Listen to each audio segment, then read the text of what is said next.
அனைத்து உயிர்களிடத்தும் அன்பு பல்கி பெருக அப்படின்ற ஒரு வரிக்கு ஏற்ற மாதிரி நம்ம எந்த உயிர், அதாவது நம்மளுக்கு ஆப்போசிட்டாக எந்த உயிர் வந்து நின்னாலும் ஒரு சின்ன புன்னகையோட அவங்கள வரவேற்றா அவங்களுக்குள்ளே இருக்கிற நெகட்டிவிட்டி எல்லாம் மாறி நமக்கு உண்டான பாசிட்டிவிட்டி அவங்களுக்குள்ள ரிஃப்ளெக்ட் ஆகும்.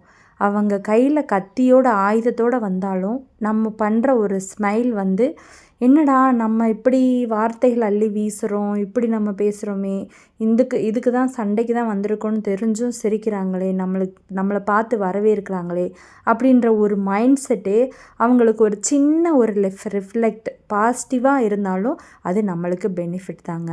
அதுக்கொசரம் நான் எல்லாத்துக்கிட்டேயும் பணிஞ்சு போகணும்னு நான் சொல்லலைங்க. நமக்கு உண்டான நியாயத்தையும் ஒரு சின்ன ஸ்மைலோட பொறுமையாக எடுத்து சொல்லணுங்க. இப்போ நான் நாட்டுக்கோழி வளர்க்குறேங்க. இந்த கோழி என்னை பயங்கரமாக கொத்துச்சுங்க. கொத்துனாலும் கொத்து கையை 2ஆக போயிருங்க. அவ்வளோ ரத்தம் வரும், அப்படி கொத்துச்சுங்க. ஆனால் நான் அதையெல்லாம் எதுவுமே சட்டை பண்ணல. இது நல்லா முட்டை வைக்கிறதுலேருந்தேவும் இது கொஞ்சம் அடையிலேருந்து இது பண்ணுறதுலேருந்தே நான் பயங்கரமாக டேக் கேர் பண்ணிட்டேங்க. அதனால் ரொம்ப கொத்துறது வந்து இப்போ அளவாக கொத்தாயிருச்சு. இப்போ வந்து குஞ்சுங்களை என்கிட்ட நம்பி கொடுக்குற அளவுக்கு அதை நான் வந்து என்னோடய அன்பால் வந்து அதை நான் வந்து கவர்ந்துட்டேங்க. இதே தான் மனிதர்களிடத்தும் நம்ம எல்லாரிடத்தும் ஒன்று எதிர்பார்த்து தான் இருக்கிறோம். அது அன்பை அதை நம்மளே கொடுப்போமே.